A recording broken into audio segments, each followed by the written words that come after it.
Juan Basqueto, especialista en agronegocios, está con nosotros. Hola Juan, ¿cómo te va? Bienvenido. Hola Ezequiel, hola teleaudiencia, bien, todo bien. Bueno, hablábamos ahí con el periodista de Misiones respecto a las producciones, ¿no?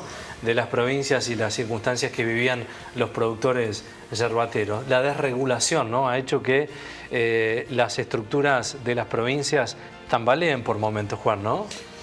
Bueno, en realidad yo soy pro mercado. Está bien. Yo creo que acá lo que falta es reglas claras por largo tiempo y mecanismos de cobertura, ¿no? O sea, esto creo que cuando intervenimos el mercado con regulaciones permanentemente, ocurren estas cosas. Si yo intervengo el mercado con regulaciones, cuando saco las regulaciones, genero desequilibrio. Y cuando pongo las regulaciones, genero desequilibrio. Entonces el Estado tiene que estar presente, obviamente claro, que tiene que estar presente, tiene que definir reglas claras de manera permanente, pero tiene que dejar de alguna manera este libre juego de la oferta y la demanda. ¿Por qué? Porque si yo, por ejemplo, subsidio fuertemente una actividad que no está siendo rentable, lo que pasa es que cuando le saco el subsidio, lo dejo en zona de quebrantos, ¿no? Entonces, estas cosas, y a lo mejor simplemente tengo que controlar fluctuaciones de precio.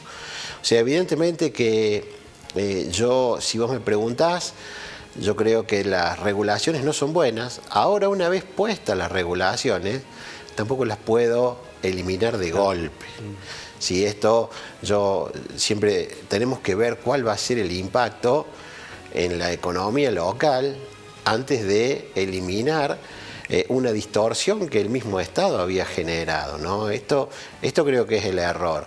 O sea, digo, si vamos a sacar una regulación existente, tiene que ser con un estudio previo a ver cómo va a ser el impacto sobre la gente que está dentro de esa actividad. Creo que el error es ese, ¿sí? De las dos formas es mala, pero si de golpe cambio las reglas de juego de manera muy brusca, ocurren este tipo de cosas, ¿no? Bien, otro tipo de cuestiones que ocurre tiene que ver con los cambios en las retenciones, ¿no? Bueno, ¿qué herramientas pueden tener los productores, Juan, respecto a este tema? Bueno, esto es algo que se habla mucho, que se promociona mucho, que incluso hasta se usa como un medio de promocionar ventas por parte de productores, ¿no? O sea, dice, venda ahora, porque si no vende ahora, más adelante va a tener más retenciones, o retenciones más caras, o derechos de exportación más caros. Lo importante es que el productor tiene herramientas, como por ejemplo un productor agropecuario hoy podría elegir, en vez de vender la soja alrededor de $270, venderla en $2.92. Obviamente que esto requiere que el productor tenga dinero como para hacer frente a los próximos meses y que la reserva esta que él todos los años dejaba en soja puntualmente, la puede seguir dejando en soja, pero le tiene que poner precio a través del mercado de futuros. Y hoy los mercados de futuros no solo que no están contemplando el aumento de las retenciones todavía, sino que tienen un premio enorme con respecto a las paridades internacionales.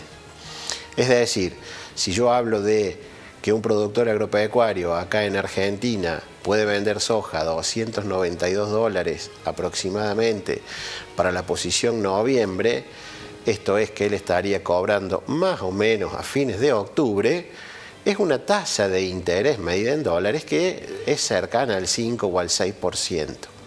Entonces, si hay una retención, el productor ya fijó el precio de su mercadería y no lo afectaría. Y si aumenta el dólar, por ejemplo, o si aumenta la soja, bueno, si aumenta el dólar, él ganaría dinero. Pero si aumenta la soja, él siempre tiene la posibilidad, obviamente asumiendo la pérdida ocurrida hasta ese momento del aumento, de arbitrar, de salir de su posición vendida. Entonces, es una herramienta flexible, al alcance de la mano. El productor no tiene que romperse la cabeza diciendo, bueno, y ahora tengo un excedente financiero, ¿qué hago con ese excedente financiero? Porque su moneda de cuenta es la soja, y la soja almacenada le rinde en 6 meses un 5% o un 6% en dólares. Entonces esta es una tasa que no existe en ningún lugar del mundo con ese nivel de seguridad, y creo que ahí es donde el productor debería pensar en estas herramientas para que si el escenario que estamos viendo, que se retrotraen las retenciones a la fecha anterior, bueno, el productor lo que puede hacer es tomar una decisión de venta ahora. ¿Y qué pasa si en julio, el 1 de julio, el presidente dice, vamos a hacer como con el trigo, las vamos a extender hasta diciembre, ¿sí? El productor tiene la chance de desarmar eso y quedarse otra vez abierto si es que la soja tiene tanto optimismo que va a superar los 2,92. Sí. Lamentablemente no creo que sea así. Estados Unidos viene muy bien, sin complicaciones climáticas, y creo que hay un riesgo bajista importante en soja si las condiciones del comportamiento del tiempo siguen igual en el hemisferio norte, ¿no? Y la abundante oferta de Brasil que está inundando el mundo. Qué dato que dijiste, Juan, del excedente financiero. Me quedé con eso y tomé nota, ¿no? Porque hay que tener las herramientas también para saber analizar los excedentes, digo, cómo operar, ¿no? Bueno, el campo, en realidad, en un momento, el productor agropecuario se encuentra con excedentes financieros abundantes, y esto no quiere decir de que sea ganancias. Claro.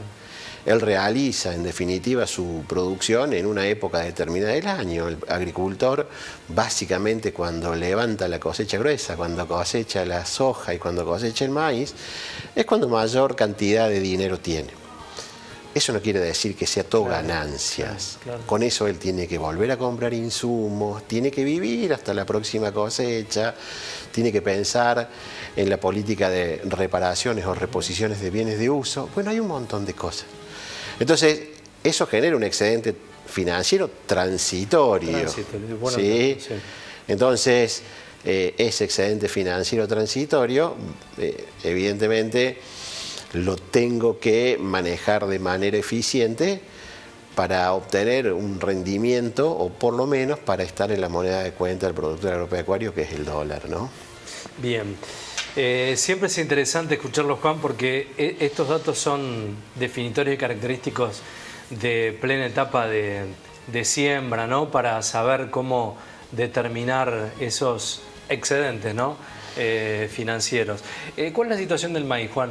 Bueno, el maíz, todo el mundo pensábamos que con el maíz íbamos a tener, incluso lo dijimos acá, precios muy buenos. Sí.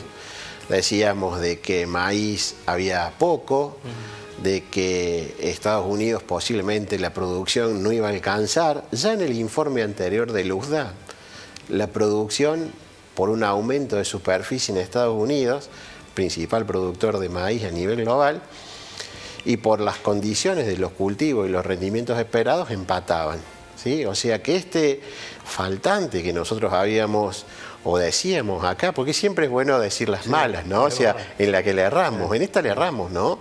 Pensábamos de que el maíz iba a tener de alguna manera un muy buen precio y que podía mantener maíz de manera indefinida como una estrategia de reserva de valor. Hoy esa tasa que me paga la soja, si yo voy a cosechar maíz el mes que viene, que es el mes clave, digamos, el maíz de segunda se cosecha en julio, me rinde más el maíz que la soja almacenado en el silo. O sea, este mismo ejercicio de retener maíz vendiendo futuros en lugar de noviembre, diciembre, ¿sí? Me da mejor tasa que la soja. O sea que hoy ya de alguna manera esta situación de escasez a nivel global ya no se ve. A nivel local todavía no tengo un número cierto de lo que va a ser la cosecha de segunda que me haga presuponer o suponer que el maíz va a tener muchos mejores precios de los que tiene ahora. Por lo tanto, el miércoles hay un informe del Departamento de Agricultura de Estados Unidos y los $182 que puede vender el maíz diciembre, comparado con los 171, 172 del maíz julio, en términos de tasa me da mejor tasa que la soja, ¿sí? Entonces, ahora replanteamos, recalculamos, volvemos a hacer cuentas, ¿no? Y digo, bueno, ¿cuánto perdimos? Bueno, no, en realidad perdimos $3 nada más, 185 más o menos fue el precio promedio, hoy todavía tenemos 182. Entonces el productor a veces esta información la maneja y la maneja mucho mejor que yo, porque lee todo el día, porque recibe de sus operadores comerciales noticias permanentemente, porque está en grupos, porque escucha audios, que todos los días hay 2 o 3 grupos que viene un audio de mercado y está informado. El problema es que no toma decisiones en función de la información. Entonces digo, bueno, está informado, esto que estoy diciendo yo no lo sorprende para nada, porque es lo que él ya sabe, ¿no? O sea, yo no le digo nada que él no sepa, simplemente le digo, bueno, ya que maneja la información, tome decisiones en consecuencia de la información que está manejando, nada más, ¿sí? El pasito adicional. ¿Y no se toma esa decisión, Juan, por qué? Bueno, por varias cosas. Lo primero es por desconocimiento, ¿no? Entonces digo, bueno, esto creo que le debemos a la sociedad, a la comunidad agropecuaria, mucha difusión de lo que son las herramientas de futuros y opciones, desde la docencia hasta, podríamos decir, hasta las entidades intermedias que deberían de alguna manera otorgarle la facilidad para que adquieran el conocimiento necesario, ¿sí?, para manejar estas herramientas. Nadie hace lo que no sabe. Una vez que el productor lo aprende, lo conoce, ve que es útil, porque eso también tiene que ver que es útil, bueno, lo adopta y lo empieza a utilizar. Lo bueno de esto es que no necesariamente lo tiene que hacer con toda la cosecha, puede probar con muy poquito, una partecita pequeña de la producción, y obviamente se verá si se siente cómodo, si no se siente incómodo, analizará las consecuencias, los riesgos, las utilidades, y después lo adaptará como una herramienta útil para su producción agropecuaria o no, ¿sí?